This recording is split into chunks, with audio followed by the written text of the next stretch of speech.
అందరికీ నమస్కారం. నా పేరు Archana. Welcome to your thoughts. ఈరోజు కథ యూ ఆర్ మైన్ పార్ట్ 94. అసలేమైందిరా వైషుకి? హార్ట్ వీక్ ఉండడం ఏంటి? నువ్వేం మాట్లాడుతున్నావో మాకు అర్థం కావట్లేదు. కాస్త అర్థమయ్యేటట్లు చెప్పరా అంటూ అయోమయంగా అడుగుతున్నారు. ఒకవైపు దాత్రి పూజ పెద్దనాన్నకి ఏమైంది? లేనివాడి గురించి వెళ్ళింది అంటున్నావు? చెప్పు అంటూ అతన్ని కదుపుతుంటే చెమ్మచేరిన కళ్ళతో వాళ్ళని చూసి మోకాళ్ళ మీద కూలబడ్డాడు రిషి. ఎప్పుడు ధైర్యంగా యాటిట్యూడ్తో పొగరుగా ఉండే రిషి అలా డీలా పడిపోతుంటే ఒకవైపు రోహిత్, ఇంకోవైపు గగన్ రిషిని పట్టుకొని అసలేమైందిరా చెప్పు అంటూ కంగారుగా అడిగారు. మావయ్య చనిపోయారా? ఆ విషయం తనకి తెలిస్తే గుండె పగిలి చచ్చిపోతుంది. అందుకే ఇన్నాళ్ళుగా చెప్పకుండా దాచాను. అసలేం మాట్లాడుతున్నావు రిషి? పెద్దనాన్న చనిపోవడం ఏంటి? నాన్నగారు సీరియస్గా ఉందని ఎందుకు కాల్ చేస్తారు? పెద్దనాన్న చనిపోయిన విషయం మా నాన్నకి తెలీదా? నాకు అసలేం అర్థం కావట్లేదు. ఈ విషయం అందరికీ తెలుసు, కానీ మీకు చెప్పకూడదని నేనే చెప్పాను. మీకు తెలిస్తే మళ్ళీ వైషుకి ఏదో ఒక సందర్భంలో తనకి విషయం చెబుతారు అని నేనే చెప్పొద్దని చెప్పాను. ఆల్రెడీ తనకు హార్ట్ ప్రాబ్లం ఉంది. ఈ విషయం తెలిస్తే హార్ట్అటాక్ వచ్చే అవకాశం ఉందని చెప్పలేదు అంటున్న అతని మాటలకి దాత్రి పూజ ఒక్కసారిగా కుప్పకూలిపోయారు. వాళ్ళిద్దరినీ పడకుండా ఒడిసి పట్టుకుంటూ, ఇంత పెద్ద విషయాన్ని నీ గుండెల్లో ఇన్నాళ్ళుగా ఎలా దాచిపెట్టావురా? మరిప్పుడు ఏం చేద్దాం? ఆల్రెడీ అగ్రహారం దగ్గరికి వెళ్ళి ఉంటుంది వైషు. వెంటనే మీ నాన్నగారికి కాల్ కలుపు, మాట్లాడతాను అనగానే పూజ మొబైల్ తీసుకొని వాళ్ళ నాన్నగారికి కాల్ చేసింది. అసలేం జరిగింది? పూజకి అబద్ధం ఎందుకు చెప్పారు అని అడిగాడు రిషి కోపంగా. మీ అమ్మ కాల్ చేసి ఇలా చేయమని చెప్పింది. నాకు అమ్మే లేదు, చచ్చిపోయింది. ఆత్మరూపంలో వచ్చి చెప్పిందా అంటూ అడిగాడు.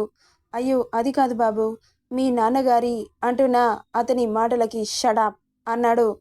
అది చెప్పమంటే మీరు చెప్పడమేనా? వైశ్య పరిస్థితి ఎలా ఉందో మీకు తెలీదా? తెలుసు బాబు. చెప్పకపోతే నా కూతుర్ని చంపేస్తానని బెదిరించింది. అందుకే చెప్పాల్సి వచ్చింది.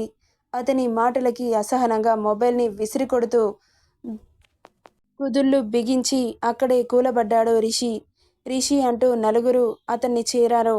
అసలేం జరిగిందిరా అంటున్నా వినిపించుకోకుండా ఫాస్ట్గా అక్కడి నుండి లేచి కార్ స్టార్ట్ చేశాడు రిషి.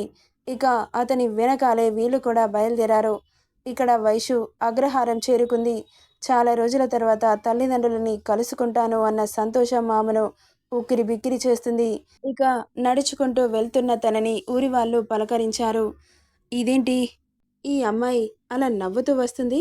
అయినా తండ్రి చనిపోయినప్పుడు ఈ పిల్ల ఎందుకు రాలేదు? పాపం కూతుర్ని కంటే ఏం లాభం?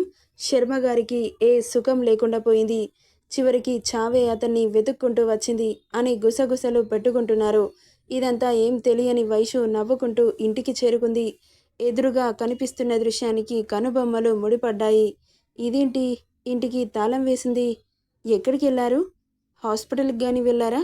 నాన్నగారికి ఏమన్నా అయిందా? ఆలోచన రాగానే ఒళ్ళంతా చెమటలు పట్టేశాయి వైషుకి. అప్పటి వరకు సంతోషంగా ఉన్న వైషు ఒక్కసారిగా దుఃఖం ఆగకుండా చెంపల మీదకి జారుతుంది. ఎందుకు తెలియకుండానే మనసంతా బాధ కమ్మేసింది.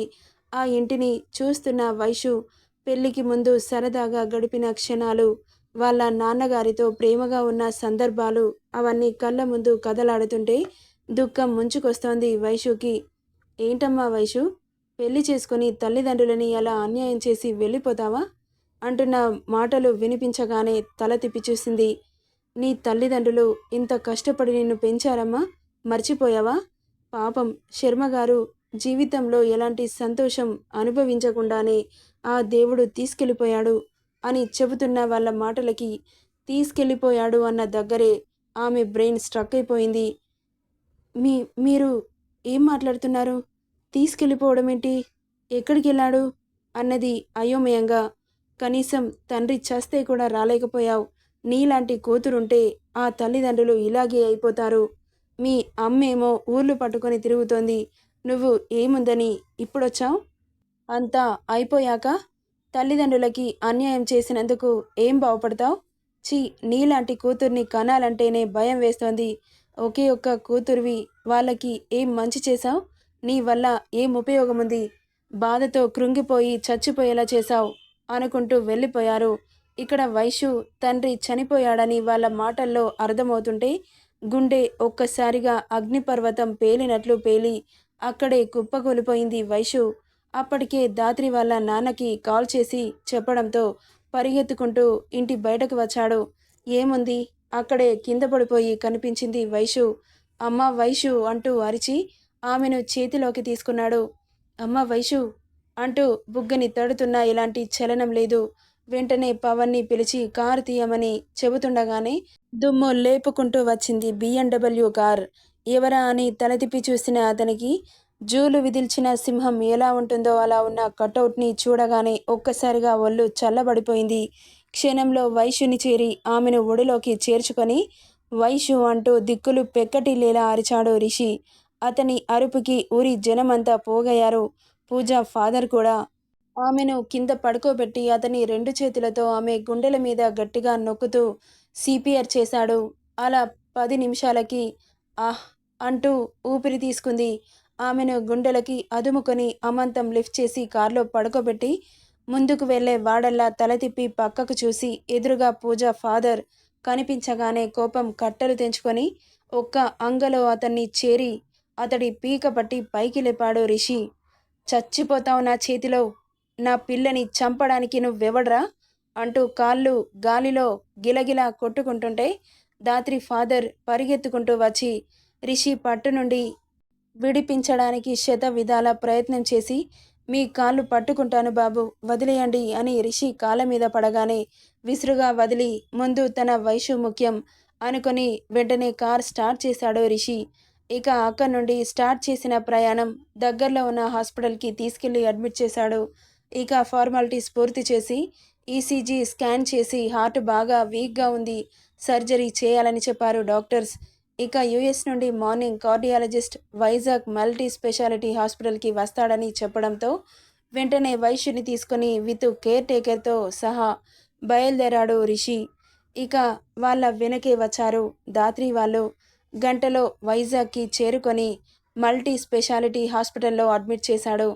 నెక్స్ట్ డే కార్డియాలజిస్ట్ వస్తాడని చెప్పడంతో ఇక అక్కడే చైర్లో కూలబడి కళ్ళు మూసుకున్నాడు. అలా గతం అతడి కళ్ళ ముందు కదలాడింది. అలా ఒకరోజు రామ్మూర్తి శర్మకి సీరియస్గా ఉందని ఊరి నుండి కాల్ వచ్చింది. వైషుకి ఆరోగ్యం బాలేదు. అప్పుడు రిషి వెళ్దామంటే వైషుని ఆ సిచ్యువేషన్లో వదిలి వెళ్ళడం చాలా కష్టమని వెళ్ళలేకపోయాడు. దగ్గరలో ఉన్న హాస్పిటల్కి తీసుకెళ్ళండని మనీ ట్రాన్స్ఫర్ చేశాడు పవన్కి. అప్పటికే రెండోసారి హార్ట్అటాక్ రావడం, అతడు ప్రాణాలు విడవడం జరిగిపోయాయి. డాక్టర్స్ సర్జరీ చేసినప్పుడే చెప్పారు ఇంకోసారి హార్ట్అటాక్ వస్తే చనిపోవడం తప్ప చేసేదేం లేదని. సాకేత్ మీద చాలా ఆశలు పెట్టుకున్న శర్మగారు అతను ఒక దుర్మార్గుడు అని అతని కళ్ళ ముందే ప్రూఫ్ అయ్యేసరికి ఒక చిన్న మిస్టేక్లో నా కూతురు జీవితం అల్లకల్లోలం అయిపోయేది అన్న బాధ అతన్ని కలచివేసింది. ఎంత మరిపించాలని చూసినా భ్రమరాంబ వల్ల కాలేదు. అలా ప్రాణాలు విడవడం జరిగింది. ఈ విషయం తెలిసిన రిషి చాలా బాధపడ్డాడు. అటు వైశ్యుతో బాధపడాలో, ఇటు మావయ్య చనిపోయినందుకు బాధపడాలో అర్థం కాలేదు అతనికి. అందుకే కేరళ వెళ్తే మనసు కాస్త ప్రశాంతంగా మారుతుంది. వైశ్యు మళ్ళీ నార్మల్గా మారాలి అంటే వాడిని తన చేతులతో చంపేస్తే మునుపటిలా మారుతుందని కేరళ తీసుకెళ్లాడు. ఇక భ్రమరాంబ ఒకతే ఇంట్లో ఉండలేదు అని వాళ్ళ అమ్మగారి ఊరికి పంపించాడు. వాళ్ళమ్మ చాలా ఓల్డ్ అయిపోయింది. తనని చూసుకుంటూ కాలం వెళ్ళదీస్తోంది భ్రమరాంబ. ఇదంతా వైశ్యుకి చెబితే అసలే హార్ట్ వీక్ ఉన్న వైశ్యు తన ప్రాణానికి నష్టమని ఇన్ని రోజులు దాచిపెట్టాడు. ఆమెను 3 రోజులు టార్చర్ చేశారుగా. అప్పుడే బాగా డిప్రెషన్లోకి వెళ్ళింది. ఆ టైంలోనే హార్ట్ కూడా వీక్ అయింది. అలా ఇవన్నీ దిగమింగుకుంటూ ఇంతవరకు నెట్టుకొచ్చాడు రిషి.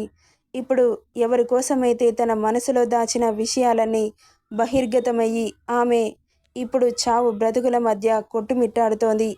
నెక్స్ట్ ఏం జరుగుతుందో నెక్స్ట్ పార్ట్లో చూద్దాం. ఈ స్టోరీ ఎలా ఉందో కామెంట్ చేయండి friends. Thank you for listening.